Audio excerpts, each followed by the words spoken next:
of us, it's very fashionable to talk about innovation, but really you might be in an industry or sector that doesn't really need it. Now, if you do need it and it gives you an advantage, then we have to think, how do we build that culture in our company?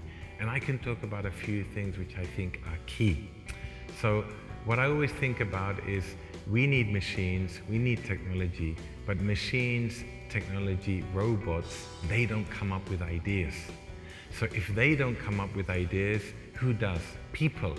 So we have to look after people, and we have to untap something inside them, for example, the intrinsic motivation.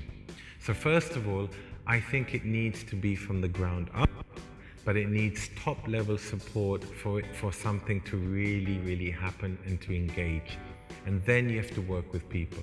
So if we talk about intrinsic motivation and external motivation, they're two very different things.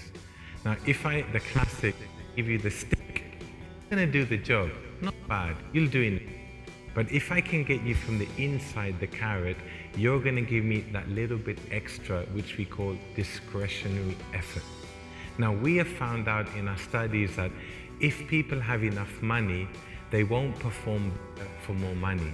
They'll perform better because they feel that they're contributing something or they're working close to your values. So there are three key things about getting this intrinsic motivation where people give you the discretionary effort which they don't have to give you, but they'll give you if they feel right. And it's not about the money, it's beyond money. Now, if I ask any person, I'll give you $100,000 a year, and it's a job that's okay, it's not bad, it gives you status, it's okay. But if I give you 80,000 and you can shape the role, you can influence the role, and it works as something very connected to your values and where you want to be as a professional or how you want to change the world, people will change for less money.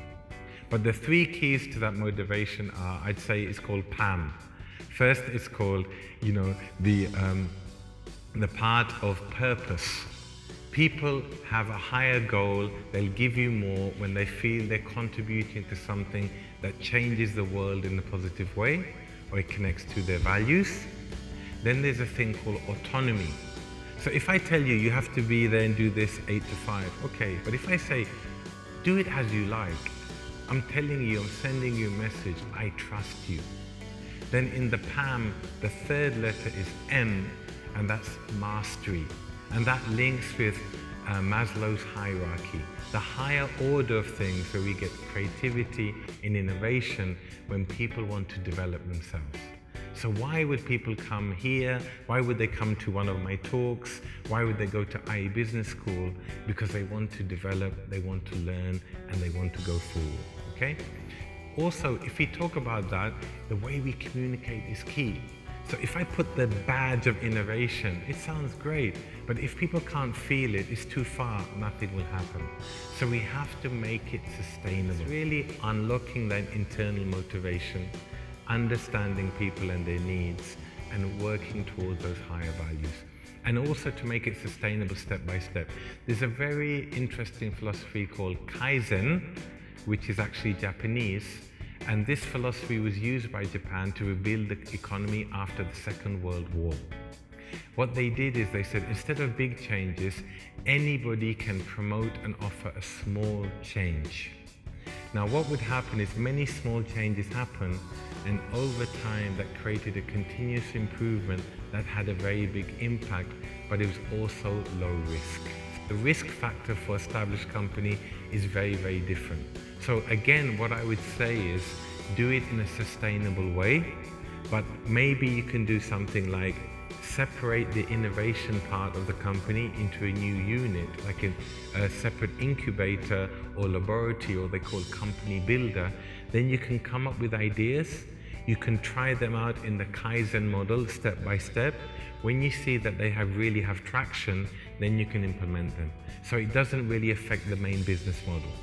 But we know if you don't change, the world would change. You have to be ahead of the change. So innovation culture, how does it help you? It helps you to be more competitive. It helps you to maybe stay more relevant.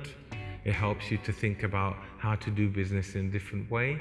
But it also, you have to find a way where you have something separate from the business which you can apply when it seems necessary, because the idea of risk. In IE, for example, we've understood that not everybody wants to be an entrepreneur. So at the business school, we're thinking about that, and in the courses we talk about business innovation. So people choose a project which is entrepreneurship, a project out of them new, outside their company, but also intrapreneurship, when they can innovate inside their company.